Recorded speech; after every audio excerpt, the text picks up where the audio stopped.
Hi, I'm Kylie Walker, and today we will be demonstrating manual muscle testing with my patient, who's also my client, Rita Abbott. So the first movement that we're going to test is forearm supination. This involves the supinator muscles and the biceps brachii muscles. So you're going to be seated with your elbow tucked into your waist and your arm flexed to a 90-degree angle. You're first going to start with your hand facing downward or prone.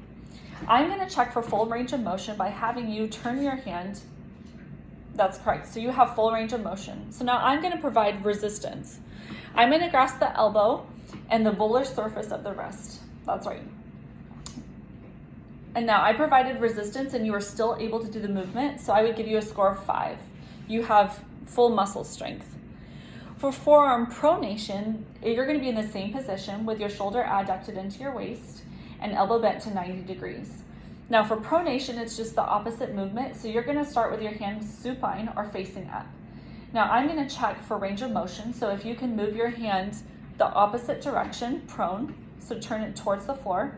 So you have full range of motion. Now let's start in that beginning position. I'm gonna provide resistance and see if you're still able to complete the motion. You are, so I would give you a score of 5. The next movement that we have is wrist flexion. So for this movement, you're going to have your hand on the table like this.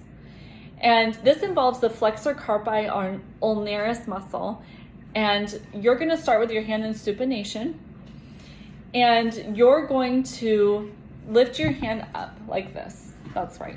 So you have full range of motion. Now let's go to that original position. I'm going to provide resistance and see if you're still able to do that.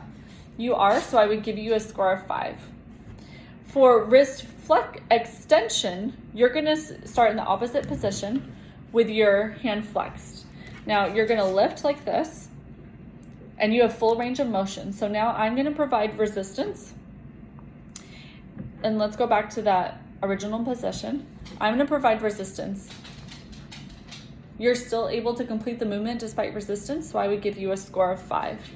This involves the extensor carpi radialis longus, the extensor carpi radialis brevis, and the extensor carpi muscle.